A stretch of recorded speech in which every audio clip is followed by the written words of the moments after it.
Okay, let's unpack this. We're diving into a moment in American political history that, well, it gets surprisingly little airtime, often lost behind those iconic images of the Roaring Twenties. Right.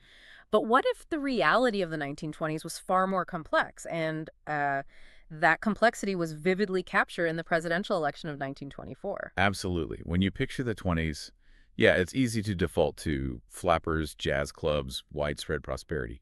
But when you really dig into the material, you find these deep currents of tension, division, and change swirling just beneath that surface. Yeah. And the 1924 election really brought those to a head. So our mission in this deep dive is to explore the source material you've provided and really understand this election. Not just who won, but what it tells us about the country at that exact moment. Because this wasn't just like a standard two-person race. You had a famously quiet incumbent, a major party in, well, complete disarray, and a tenacious third-party challenger who tapped into some significant discontent. And the backdrop for all of this, it starts with a pretty sudden turn of events. In August of 1923, President Warren G. Harding died unexpectedly, just died in office. Right. His vice president, Calvin Coolidge, was sworn in. And the sources describe Coolidge as almost the polar opposite of the typical politician. Silent Cal, right. That was his nickname, which apparently he didn't mind. Famously reserved, Vermont background. Yeah.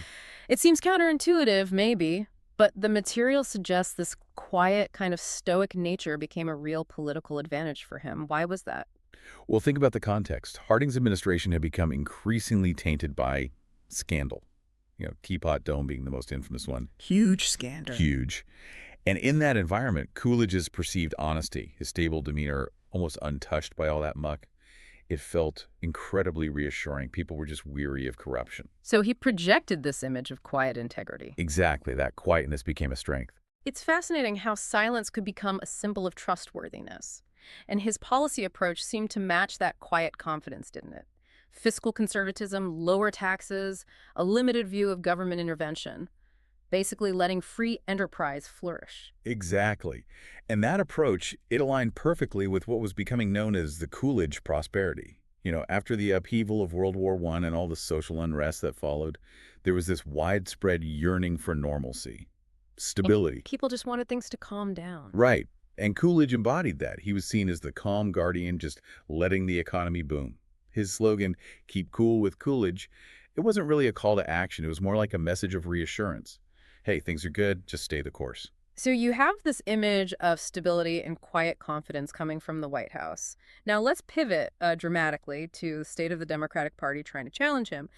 The material paints a picture of near total chaos, describing their path as a political soap opera. Soap opera is, yeah, putting it mildly. Their national convention in Madison Square Garden was legendary, but for all the wrong reasons.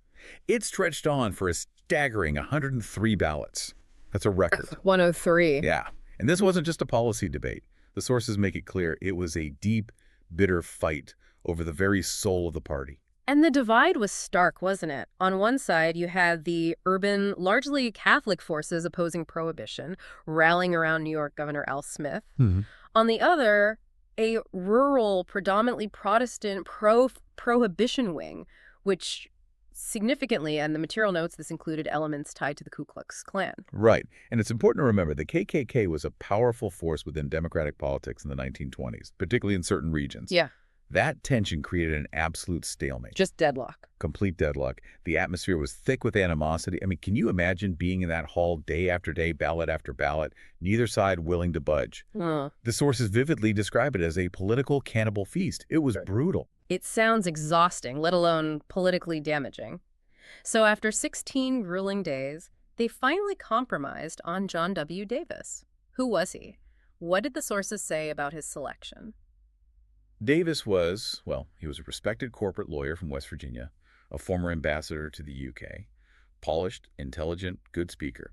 But crucially, the material indicates he was a reluctant nominee. Really? Yeah, essentially chosen as the least objectionable candidate just to break the deadlock between those two warring factions. And starting from that position, just emerging from a convention where the party publicly tore itself apart, he faced enormous handicaps, didn't he? Oh, absolutely. He got a late start. He was up against a united and popular incumbent riding this wave of perceived prosperity. Right. Hard to argue with things are great. Exactly. And he had the impossible task of trying to unify a party that had just spent weeks, savaging itself in public. His platform ended up being a muddle, Yeah. trying to appeal to both wings, and really failing to offer a clear, compelling alternative to Coolidge's message. The material is blunt. The Democratic Party in 1924 was a house divided, and Davis just couldn't fix it. So we have the seemingly serene incumbent benefiting from the economic mood and a fractured main opposition. But there was a third, very significant voice in this election. Tell us about Robert M. La Follette. Fighting Bob La Follette, Huh? the progressive senator from Wisconsin. I mean, this guy was a political giant, a champion of progressive causes for decades, battling corporate power, advocating for farmers and labor, pushing for direct democracy. Right, the reputation. Oh, yeah, he had this Yeah. reputation for integrity and, well, fighting for the little guy. And he felt both major parties had essentially abandoned those progressive principles. So he decided to run a third-party campaign under the Progressive Party banner. This wasn't just a token effort, right? The sources show he put forward a remarkably bold platform for the time. It really was. He advocated for things like government ownership of railroads and utilities, Yeah. significantly higher taxes on the wealthy, and, crucially, curbing the power of the judiciary. That was a pretty radical idea then. He also pushed for substantial relief for farmers who were really hurting. Who is he trying to reach with that platform, and how did his campaign resonate? Did people listen? He tapped into deep discontent, particularly among farmers, struggling with falling prices after the war and labor unions frustrated by corporate power. The Coolidge prosperity, it wasn't reaching everyone. Right, that's key. And La Follette spoke directly to that.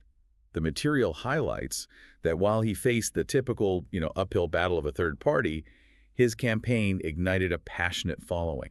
He drew massive crowds, inspired volunteers. He forced issues like agrarian distress and corporate influence onto the national agenda. So even if he wasn't likely going to win, his presence showed that the progressive spirit was far from dead, even in the seemingly conservative era. It really highlights those underlying tensions we mentioned at the start. Precisely. The sources note his campaign demonstrated the enduring appeal of progressive ideals, and they suggest that the seeds of future political realignments were being sown by tapping into that discontent. Millions of Americans felt left behind and were looking for a different direction. So as the election in November approached, you had this incredible contrast in campaigns. Coolidge basically running on stability, let things be, keep cool. Pretty much a do-nothing campaign relying on that prosperity perception. Davis trying desperately to unify his party and find a message that wasn't just lost in the noise. Right. Struggling. And La Follette barnstorming the country with this fiery anti-establishment message. Yeah, speeches full of righteous indignation. And the results on November 4th, 1924 were decisive. Calvin Coolidge won a landslide victory. Huge win. Over 54% of the popular vote, massive 382 electoral votes. It was a clear endorsement of the status quo. And John W. Davis. A very weak showing. Just under 29% of the popular vote, only 136 electoral votes, mostly from the traditional Democratic stronghold in the Solid South. But the standout result, in a way, was Robert M. La Follette, while he didn't win any electoral votes. No electoral votes. But his performance for a third-party candidate was truly impressive. He got 16.6% of the popular vote. That's over 4.8 million votes. That's a huge number for a third party back then. It really is. Huh? And that number alone tells you a story about the significant minority feeling unrepresented by either major party. So, looking back at it all, what does this election really signify? What can we take away from the material about its place in American political history? Well, the way the sources frame it, this election was kind of a referendum on the 1920s themselves. The outcome reflected a nation that, for the most part, desired stability, prosperity, and maybe a retreat from the intense idealism and global involvement of the war years. A vote for business as usual. Pretty much.